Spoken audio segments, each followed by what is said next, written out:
Okay, welcome everyone to the Division podcast. It's another one of those casual ones that we do, so I have another couple of guests here. But the thing is, it's relevant today, very relevant, because we actually showed Survival for the first time yesterday.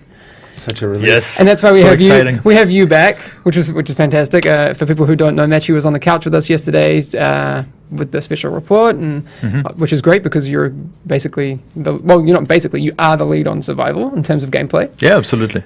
Frederick, people have found some more weapons from you in the 1.5 part of this build. And gear sets and exotic items. There's a few things. Yeah. Well, I was also there and made some of the mechanics that they're encountering in Survival, the cold, etc. The cold, yes. Okay, so we'll talk a lot about that stuff today. Good morning, everyone. Yes, I see you guys in chat. Thanks for hanging out today. If you haven't noticed, I've actually changed the color of the lighting behind the screen to be a little bit colder to reflect. Nice our touch. Can you see this? Wait, I can. Oh, wait, I can't quite reach from here. Wait, I can't do it. I have a remote. Do you want to press some buttons on that? Just point around the back there. Oh, look at that. Oh my god. Look at that. I think we're gonna go back to Go blue. Yeah, blue.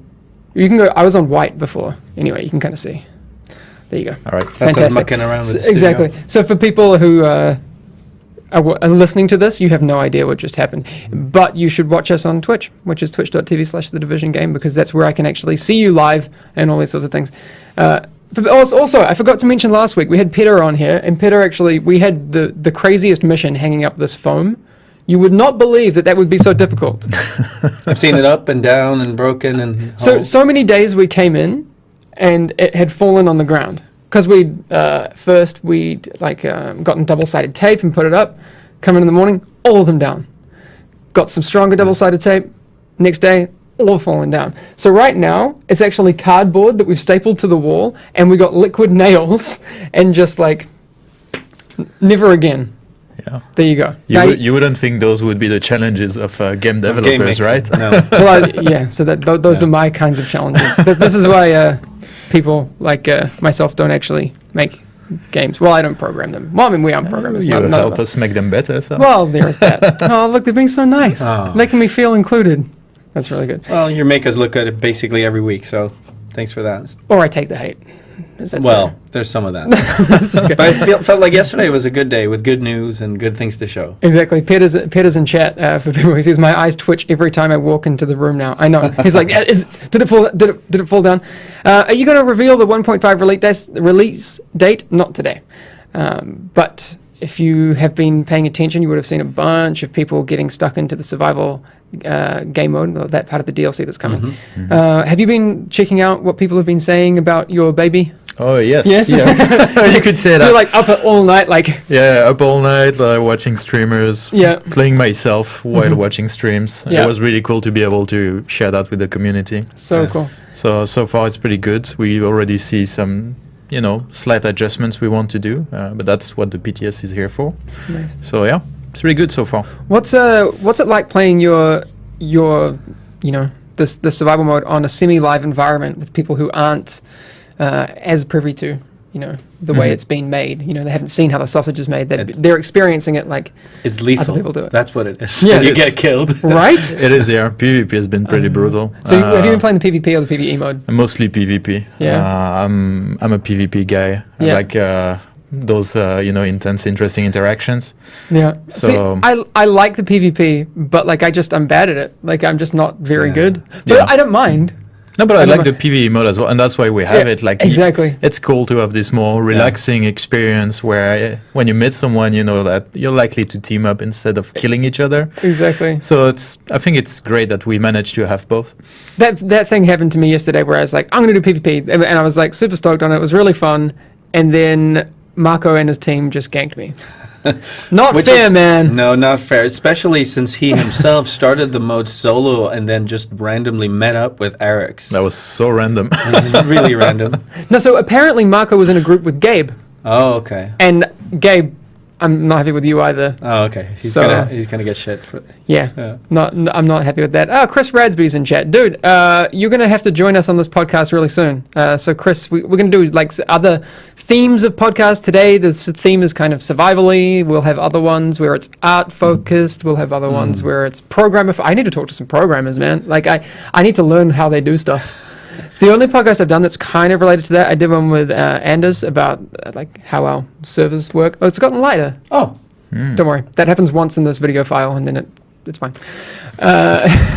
But if you guys have any suggestions on what types of themes or things you want to know about from the studio, then we can do that. For people who haven't listened to this specific incarnation of the podcast before, as you can tell, it's far more casual. having morning coffee. Hence having morning coffee, hanging out with people. We will talk about random things, but also, what it's like to be, working on various specific things here at Massive. You might get some more information accidentally, because that's what I like to do with Frederick especially. Yeah, you just milk me for stuff. Yeah. It's a lot of fun. It's kind of like a weekly test that we do. But now people know which guns they were calling out, which were correct. 'Cause Yes. They've seen what's in there now. We can go through a few of those. Yeah, I was talking to you it's cool about stuff. it before. How is the 93, what would you call it? A burst fire pistol? It's a burst fire pistol. Because it's not a semi-auto. It's a burst fire. Okay, a burst fire pistol. Yeah. How does that work with things like sentries and cool-headed and these sorts of things? So some things should be procced by it. Others might be too strong. Yeah. I mean, we'll see on the PTS. It's sort of leaning towards it not being really great that it procs sentry on each bullet. Maybe it should proc sentry, but for each burst, we'll see. Yeah. Somewhere around there.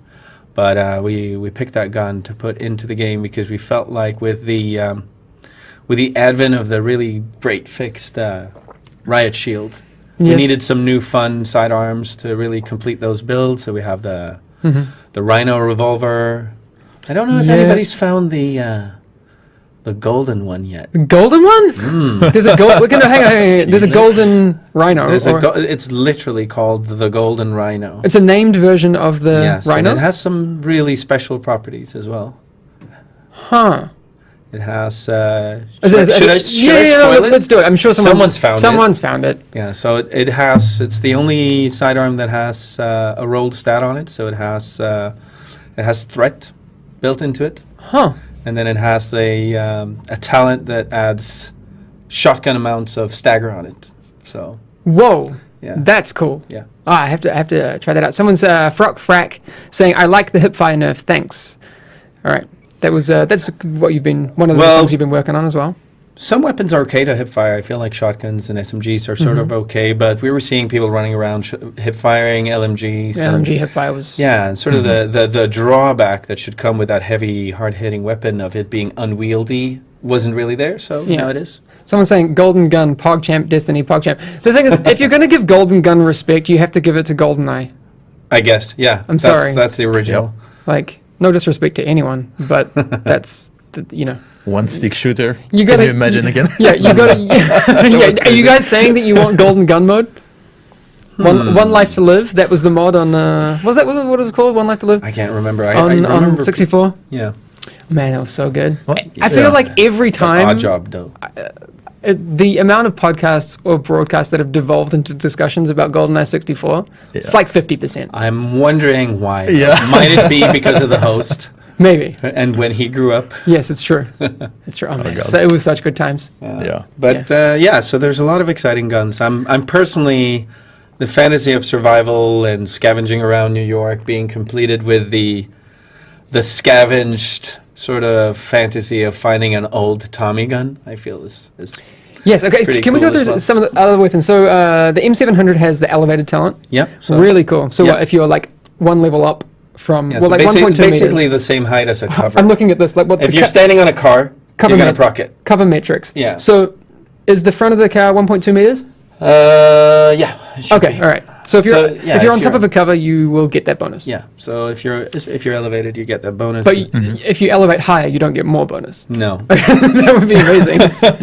you're like standing 'Cause like then, right then at top. people will start asking for those like grappling hooks and stuff. Like that. Yeah. Oh, well, that's it. That's a cool idea. I'm not making grappling hooks. No. The other one that surprised people, the FAMAS, with the uncomplicated. uncomplicated. I like that. I think that's a really It's a bit tongue in cheek, but it's Yeah. interesting because it basically challenges you to use the gun in its raw, tweaked form with all of the recoil. well, you get that it has. trade-off, right? Yeah. Yeah. See- I haven't tried it yet, but if anyone's tried the FAMAS, I'm interested to hear what they have to say. Me too. Yeah, no, exactly. Make Just- a ride up, people. Please, Tell me. someone's saying, I love the FAMAS, thank you. That's cool. It's also a really pretty version of the FAMAS. Yeah, So- it is. It is very pretty. The What have we guys- got? M700. There's a UMP. Yeah, 3 types of UMP. All right. And Well, I haven't seen one yet. What talent does that have? so the UMP Is that a- has ambusher. So Ambusher. it does bonus damage to targets in cover. Oh, So okay. So if you're flanking, well, if you're running around the dark zone or whatever, then yeah. okay, that's interesting. Mm. That could be one of the ones that would maybe work. I think it's a is good it? group talent if you're tanking Yeah. and suppressing targets, and then your DPS flanks around and shoots them. Then those targets are going to be in cover, and you shoot them. Maybe a good Alpha Bridge talent. I don't know. Maybe. I haven't thought much about But it. speaking of Alpha Bridge, and I'm sorry for stealing the thunder from Survival, one of the things that has happened that maybe we haven't talked about a lot is that the unique talents from 1.3, Yeah. the Hurried on the PP19 and Focus on the G36, etc., Yeah. they are now available to be rolled on all the guns in their respective categories. So you can get Hurried on any SMG.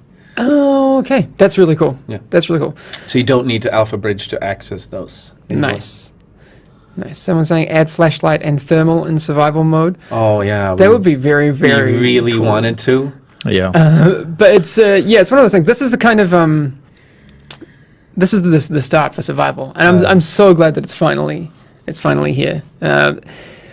One of the things that people would keep, and I'll ask you the same question they were asking me yesterday. How do you like to start your survival play sessions? Because once you get a couple of weapon parts, what kind of weapon are you looking for, and that sort of thing? Yeah. What about what's your kind of go-to Usually, start? it really depends what environment I'm playing. If I'm playing PvP or PvE. Yeah. But if I'm playing, if we're talking about PvE mostly, I think LMGs are great weapons for survival. Okay. Especially as soon as you buy extended magazine mod, then I think you're all set. So those are great for survival. Usually, I like to spend a little bit of time on the outskirts of the map.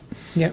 Go to landmark, It quick sort of landmark. depends on where you start as well, because different areas have different resources. Like if I start down in the east, where all of the apartments are, I'll go looking for clothes so that I can then spend more time outdoors. Yeah, the eastern part is a little rougher because it's a lot of open spaces and not that many shelters. So, but there are some underground parts to the eastern part. So, Okay. I like going to the underground. There's a good landmark southeast that I like to start with because it's warm. It's not too hard. Nice. Good start. Otherwise, like the thing that players will quickly learn is that there are some places that are like loot, treasure chest kind of. Yeah. If you go to a police station or if you go to a fire station, you're gonna find a lot of good loot in there. Yeah. So, but at the same time, if you're playing PvP, there's the risk that you will meet other players there. It's So honeypots. it's kind of it's gonna attract a lot of players. It's like currently going to one of the crash sites is Yes. it's kind of a gamble because you're gonna most likely meet other players In there. PvP. In yeah. PvP, yeah. But even in PvE, it's a gamble because if you It's probably spend the resources gone. and time to go there and someone's already taken all of this stuff, Yeah. then you wasted your time. So Yeah. Yeah, that's where you get that really cool kind of Yeah. Hunger Games feel. Yeah, Like, there's a "Get the competitive stuff!" element to the PvE mode as well in that. No, regard. exactly. It's more like a resource management and Yeah. And also timing efficiency. Because I think farming efficiency is something that is often not looked at enough. Like, and people probably have a tendency to look at clothing as like a nice little side bonus, but it's really one of the biggest Yeah. key factors of like your farming It efficiency, allows right? you to stay outdoors. Yeah. Exactly. The more Makes a time you huge spend difference. out on the map, because you're not spending a whole lot of time if farming or finding stuff. If you're sitting over a fire, which is cool, it's nice, or you're sitting inside. But there's this trade-off with the clothes as well. Like if you're making a gamble that you can make it out slightly undergeared, you might spend less time looking for clothes, because usually when you get to inside the dark zone in the later part of the session, the weather will have cleared up some. So you might make it there and then not need as warm clothes. So it's a bit of a trade-off. Yeah. How you That's go with it. interesting. And at the same time, clothes don't drop in the dark zone anymore. So you have to get to that point with enough, or you have to be ready to spend your crafting materials on clothing inside the dark But zone. at that point, there's other things you want to be crafting. Exactly, yeah. Yes. Yeah. So on the other end of the scale, what is the kind of ideal loadout for you for when you get to a hunter fight, skills wise and gear wise? Yeah. The best thing you can find on the way is a group right now, Yeah. I feel. Yeah. But you have to be careful with your skills, because the hunter can turn them against you. Yeah. So He can hack. turrets seem like a good idea. Yeah, it can be. If you manage to keep the aggro from the turret, then the turret's not going to get hacked. or if you suppress him or whatever. Yeah. Yeah. But usually I try to have at least my 2 skills, a good weapon, and enough regen that I can go through the fight. One thing people don't know yet, I think, is that the hunters are not, they don't have unlimited access to medkits. So if they burn a medkit, that's one of their medkits, that's one right? of their medkits. They I have think 3 currently they medkits. have 3, yeah. They do, yeah. So the fight is really tactical once you know that. Like you want you want to damage them enough that they burn a medkit without exposing yourself, and bring them to the point where they can't heal anymore, and That's then you so burst them cool. down. But there's a lot to learn, and we won't say everything about the hunters, but you can meet hunters with different loadouts than the last time you met them in terms of skills and weaponry and stuff like that. So the fight is different from time to time. Yeah, the fight can be really, and depending where you fight the hunter, it can be really different as well. Yeah, the 3 definitely. locations are super different. I saw a good question here. When you stop at a drum, like a fire drum, and light it and enter the inventory, are you immune from attack? Because someone says that Theakston said they've seen people, deconstruct clothes. Like if you're out in the world, you do that at your own risk. Yeah. The only truly safe place on the map to do inventory management or crafting and that sort of thing is in the hideouts. Yep. That doesn't mean that you want to do that all the time. Maybe you want to stay out on the map. But it's a risk. And it's only safe it's not safe from dying from disease. No, that's true. That keeps ticking. Exactly. What else? But do we I have here? seen people standing around fire barrels with people they're not in a group with, doing jumping jacks. Yeah, that's true too. So Verum Libertas says, not going to lie, the Hunter AI looks really sick. The team that worked on that, Drew's team? Yeah, Drew Cena. No, Drew- Drew yeah. Reckner. He's not named Drew Cena. No, you know that, right? I know that, Yeah, but it needs to be he's changed. he's the guy behind the Hunters, him and They his are team. so cool. And the goal there was to make a fight that felt like fighting a player. Yeah, it's definitely one of those things that shows how tactical our game can get, which is really cool. If we dial it up to 11, yeah. Yeah, because it's like that, like you mentioned before with the whole medkit things, it becomes like, a calculated effort for like a battle of attrition. Like how can I... Absolutely. Oh, it's so cool. The thing that's really interesting to me with the hunter is that we managed to bring a new layer of difficulty to the game without boosting the stats. Like the stats of the hunter are actually pretty low. Yeah, Both because you They're can not kill them even- quite quickly if you... but He's both not even equal to a named... no, not at all. No. Like, He has no armor? he has no armor. The health is not that high, and the damage is not that high. Yeah. You feel like you take a lot of damage, but it's mostly because it's really precise with his shots. Yeah.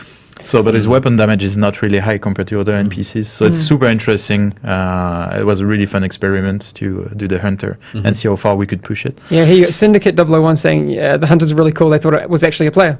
They legitimately thought it was a player. Yeah, That's really cool. that's good. But there are different hunters. So there's not just one hunter that will always be the same every time, right? No, yeah, like Frederick was saying earlier, they are a little bit randomized when they spawn, so they can spawn with different skills, different weapons, and the fight will feel different every time. They have different preferred ranges and tactics depending on what they spawn with. But I mean, that is one thing you can have Drew on here.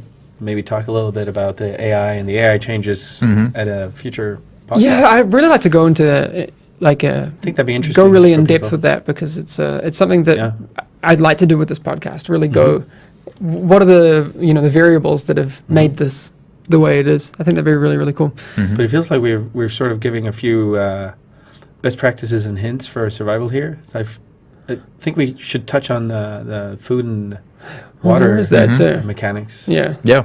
Because I feel so. We decided that it takes place during a day, so you're not going to die from thirst or hunger. But the tip with hunger is that that's the only way that your regen is ever going to work up to full. Yeah, unless of course you acquire some healing skill. Yeah, that's you healing yourself, but your But yeah. regen will stop at the hatch marks unless you have a food buff on. So that's really effective in combat as well, especially with the cover and line of sight and everything. Yes. And then the thirst. If you're thirsty, you're not gonna have your loot highlighted in the world anymore. So you're really gonna feel that snowstorm visibility kick That was in. one of the things that happened to me so much yesterday, and it's one of those vicious cycles. If you don't find liquid, it becomes harder to find liquid because you can't find it. It's really You cool. gotta stock up. And so when you get like severely thirsty, I didn't have that yesterday, but I've seen it before. I don't know if people experience that too. You get this really cool. Is that still in there? The post-process effect, where like you No, get we, really No. we thirsty? decided that All right, that was a bit too much. Save that for the frost effect when you're just freezing. the then frost. that's when the screen starts All right. frosting over. Well, there you go. There was at one point. There you go. That's. I told you if we talked long enough, there'd be like some Spoilers. A spoiler at one point. No, but that was interesting. It was cool. It might have been a bit much. It was kind of. Yeah, it was a little too punishing. Yeah. But I think one of the really cool things in survival is how we changed the UI for the game mode. It's a lot lighter on the UI. Yeah. The So no it's, mini-map thing is really no cool. mini-map. So basically, when we started working in survival, we had the minimap, and we noticed that players were looking a lot at the minimap because, of course, the game mode is about scavenging stuff, finding stuff in the world. Yeah, I was actually so this morning. I was talking to Robert and saying that we were going to do a podcast about survival. The test lab is something that we don't talk about a lot, Right. but they do a lot of digital eye tracking of where people look when they're playing these game modes, and obviously survival is one of the modes that we tested pretty heavily Absolutely, in the this test was lab. backed up by the eye tracking data. Yeah, so So we decided really to try without the minimap, and that's where Frederick added the water buff, where you can see through stuff. We were like, man, this is awesome. So let's have the this effect on by default, and the water is gonna expand it. And if you get thirsty, then you lose it. It's up to you then to use your knowledge. Like there are kind of predictable places where you can find water if you run out of if you get thirsty. So it's not a big deal if you get thirsty if you know where to find the water, but otherwise it's kind of like you said, it's kind of penalizing. But that's one of the things we're doing with this PTS. Whenever you guys are playing and not even when you're not reporting things on the forums or whatever, we're running telemetry, seeing where people die, seeing where people find stuff, seeing what they're missing, how long they're staying in debuffed shape, etc., so that we can tune things going forward. Yes. And that's really one of the big points, the hidden points of a public test server, is that we can track how people are playing the game. Yes, exactly. I just saw an interesting question that would actually fit for you, Frederick. It's gone now, but I remember the gist of it. So a PS4 player was asking about shotguns on consoles, which has been a big focus for you. I know. I mean, it's one of those things that it's. Well, I mean, I hate to speak for you, but is No, you don't. not a huge. No, I don't. One of those not so much of an issue on PC, but a big issue on console type thing. Well, actually, it was starting to become an issue on PC because when you use a controller, you get the same. So But with mouse and keyboard, it's not. there's an a issue, couple but of layers console. on this. There's a numerical layer where people were reaching some pretty overscale damage numbers, especially when going in and headshotting with the M870, etc., and Hunter's Faith plus Sentry and so on. So we really wanted shotguns should be a pretty wide spread gun that you can shoot at close range and should be really damaging. So we, except for a slight change to the M870, we didn't touch the overall damage of shotguns. But what we did do was we defocused the need to put headshots by making the spread a little bit wider, even if you're modding for accuracy, and reducing the base headshot multiplier. But then the big thing for console players or control players is that the aim assist or the controller was reacting way too far outside of the target. Yeah. So we just brought that closer to the target, so you need a better initial aim. I'm not going to go into the intricacies of aim assist, but you do need some interpretation of aim assist because of how sticks and aiming work. Of course. So it's not gone, like a lot of people were calling for removing it. It's not gone. It's No, just but tweaked more appropriately. Exactly. So my understanding of it was on consoles, it was snapping to the head.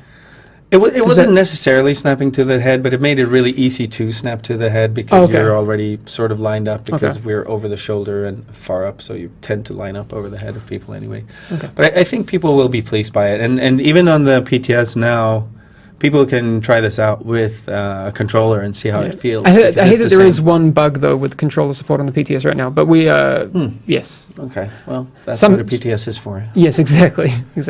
But if you do manage to get it to work with the controller, I'd be interested to hear what you think about that. I still think that shotguns, though, are going to be absolutely viable. Like mostly their damage haven't been touched. It's just that they were becoming a headshot precision weapon, which is not it's not really how it should be. What a shotgun It's not is really for. a theme. Yeah. No, exactly. I think also one of those things that with shotguns, like you say, they should, when you get that perfect storm of everything coming together, like you manage to get a headshot or you manage to get like all of your pellets landing on someone, they should be able to do a lot of damage. The thing is, they do. That perfect storm was happening every time when it's it's what we like to call non-interactive gameplay, where you never get to respond to something, right? Yeah, and that's not great. So I saw a tweet from you the other day that had the letters DR in it. Are we talking about diminishing returns there, or are we talking about something else? So we're investigating the way this is going forward, and I don't think that's a big spoiler. We're looking at what diminishing returns for status effects and stuff would feel like in our game. We feel like reapplying status effects like bleed and fire and stuff are a bit punishing right now. So we're looking into that, but no promises. Yeah, no, I think that's an interesting. And I've mentioned that before on the stream that a lot of games have, looked at it in the past. Anyone who's played WoW might remember Rogue's pre-diminishing returns, and they had stun locks, kidney really shot, fun. cheap shot, blind, prep, do it all again, and I think you could lock people down for like 30 seconds. But again, so that's a different game. We're not 100% happy with how status effects are applied or with how resistances work, so we're looking into adjusting that. That's not something that's going to happen for 1.5 because we want to do it right. It's a lot of code and stuff like that, but certainly something we're looking at. Nice. A lot of people are asking, and this might not be a question for you, even though you're the weapons guy. The Hungry Hog, is it DZ only? I know the loot tables aren't your domain. No, it's not my domain, so we'd have to ask Nicky, but I think I asked him, and I wonder if it's not like highly weighted to drop in the DZ. I'm sure someone in chat said that they found it in an underground mission, and that I don't know if that's legit. I think that all loot can drop from it. Most places. We'd have to ask Nicky. I think right now, or at least previously, it was just a Dark Zone, but I think we might be changing that. We would have to ask him. The Hungry Hog, though, in Tier 5, which is another new thing coming, the Hungry Hog will be slightly lower in damage. It's great. It's a great gun. It'll still be a top performer, but it'll still outperform the other M60s. But it was just becoming a point where people were using it, even though they maybe didn't want to use an LMG build because it was outperforming things. I mean, I'm using it. So people can, it's really good. people can keep having fun now. But then when they gear up for Tier 5, then they might look for other guns instead. Maybe, or like specific talents on an M60 if they really love the M60. Although I did re-roll for Destructive on my Hungry Hog, although I need a Tier 5 one. Well, you're going to like Destructive with the PvP armor destruction that we're trying out on PTS.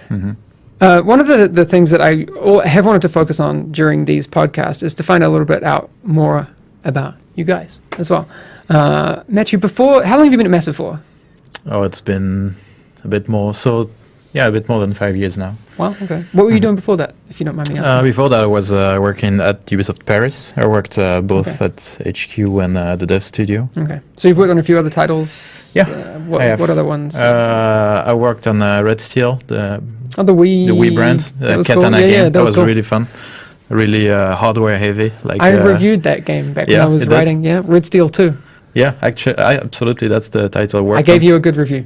You did. It was a difficult production. I can say loved that now. game. It It's was a really cool cool. game. It was a really fun game to work on. Yeah. Yeah. Did you get to parry things with a katana? How cool Yeah. is that? So Actually, cool. the combat was really cool. It was Yeah. really yeah. good. I loved it. And I know it's used to work on battlefieldy type things. Yeah, I worked on the Happened. Battlefield series and on Mirror's Edge Mhm. at DICE for 14 years. So 14 years, that's a while. that's a while. So I wanted to change. Came down here, Yeah.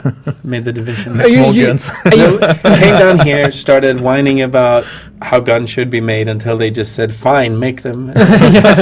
have you, wait, are you from Stockholm? No, I'm from Gothenburg originally. Okay, so you've been all over the corners. Yeah, bounced around. All right, Mhm. And where, I mean, I'm assuming France. Really? Oh, yeah, just Where did you get seems that like a from? fair assumption. Yeah, I am. I'm actually from Normandy, the coast close to England. Okay, Yeah, all right. beautiful. Yes. Well, I need to do more traveling around France. That's the thing. One of the things and I've said it many times, is I feel like I'm learning more French just by By being in osmosis. Sweden. Yeah, because I'm surrounded by folks like Matthew and, Yeah. and Yeah, it is a Yeah, French and Antoine. company after all. Yeah. so many, so many. All right, we'll take a couple more questions and then we're gonna head off. Mostly because I want to play survival. Mm.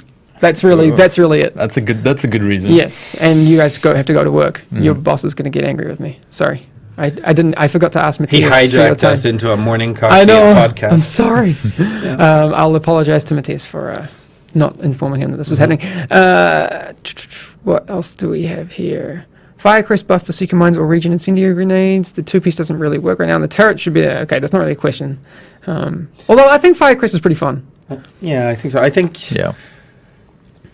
just in overall, when it comes to gear sets, we're still keeping an eye on where the meta goes. I feel like we didn't have enough time to watch 1.4 to make changes yet for this patch. Mhm. So we're gonna keep watching them, but that doesn't mean that all of the gear sets are set in stone in their current balance forever. Yes. Mhm. Where's the solid white camo? I do not know. I don't know. Yeah, where is it? Where is it? Yeah, I don't know. I'm asking you guys. Actually, chat is this fountain of knowledge, so I'm sure someone can have it. Someone said something very rude, but that's fine. You're welcome to do such things. I do find it quite funny when people. That is pretty do such funny, things. especially all caps. I'm like, yeah, I know. oh, this guy is really Wow. upset. Oh, it's really okay. Yeah, he's talking about unique talents. Fire turrets are OP. Yeah. I don't know about that.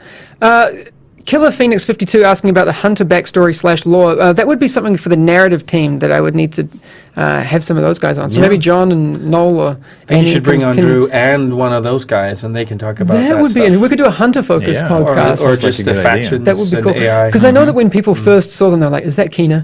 Is that are they first wave agents? Are they?" You don't get a lot of chance to like hang out and just take selfies with the hunters when you No. meet them. But I mean, Tell me who you are. from the promotional shots we've seen that they have a lot of rogue watch or a lot of division agent watches hanging, so that they have the trophies there. Oh, Yeah. by the way, Hamish, did you notice when you enter the dark zone, the crucified agents? I did. That's pretty cool. Those right? are really cool. Yeah, it kind of sets the tone for the hunter fight. Yes. Could you have a podcast about music / sound design, Phoenix? Oh, Yeah, I good question. definitely could. If you, I actually did one a long time ago. I think maybe the second or third episode we did was with Simon and Ola, and we Oh. did a music one back. That was a long time ago. So things have changed. New things have happened. Yeah, I think there's new music for yeah, the survival, There's new etc. music. absolutely. It's a like full album soundtrack. for survival. Yes, Yeah. The soundtrack is awesome. It's very, very, very cool. Yes. So yes, I can do that. I can definitely do that. And there's people on the sound team that would be very interesting to talk to. I mean, we have people. That's such a broad topic because we have sound designers who work on environment sounds and Foley and all sorts of stuff like that. Someone's asking if they can see more cool locations like the club and underground, and I'm going to say that some of the hideouts that are in survival are some of the most gorgeous Yeah. locations in the game so far. Like they are bespoke and made for this game mode. You've not seen them before. They're new very, places. very cool. Yeah, the theater is The theater is my favorite. unbelievable. Yeah. So, which art team was working on that? Was that? It's the same art team that made the game. But was it Red Storm and Reflections involved in that at all? Those were made at Those were made Massive. here. Those were made Massive, here. Okay. yeah. Yes. All right. They I just did want to give credit they where did an credit's amazing due. job. Yeah, they're very, very, very cool. How many high-end named gear pieces are there? 1 per slot. 1 per slot. So 6. 6. Cool. Can you marry survival? I don't Maybe. think that is legal in Sweden. I'll make sure I get ordained. We'll Give it a go. Apparently, they're starting a petition to fix Lau's leg. Oh, you guys are so nice. Start a GoFundMe campaign for Faye's medical expenses. That'd be great. Okay, this is the last question for the day. Oh, And I it's could for see you. on his smirk that it's something. Chundamunga, any news on the battle rifle? The battle rifle is in there. The MDR. Is it? Yeah. What's It's called the Urban MDR. Urban India? Is there a has- named version of it? That is the named version. It's Oh. just not called the Blind anymore because we don't have the Blind And not gear Banshee. sets. It's not called Banshee because it's not connected to the Dark Zone gear set. The unique talent on it is that it does bonus damage to targets under any status effect. So it's like the old one, but not just blind, but any status effect. And the unique property of it is that it's a single fire assault rifle. Yes. So Okay. it's a battle rifle. But that's really, really cool. So, and I'm already starting the Theorycraft. Could that work with Firecrest? It's going to be great with Firecrest. Haha, okay. Going to try that one out. All right, we're going to jump out of here right now. Thank you very much for watching or listening, if that's what you're doing right now. You can't see the backflips that I'm doing. Don't tell them. They'll have to believe it. Very impressive. Whoa, that is. thanks. Wow. Yes, I know, it's amazing. You can find the podcast for people on Twitch right now. You can find it on iTunes, SoundCloud, there's Pocket Cast, there's Stitcher and Double Twist and all those sorts of things. For some reason, I can't get it on the Google Play Music Store because apparently, whenever I go to do it, it's like podcasts don't exist in your location, so Google doesn't want Sweden to have podcasts. Well, anyway. Thanks, Google. Well, Shout out. I'll keep working on that and we'll see if we can get it on there for those people who have asked for those things. Anyway, we're going to get out of here and I'll be playing Survival in 3 minutes. I'm probably Yes! going to jump on myself. Yes! actually. Yes. All I right. think we'll be Yeah. there. So that you guys can See ya. do a nice wave at the camera. See ya. All right, see you guys. Bye.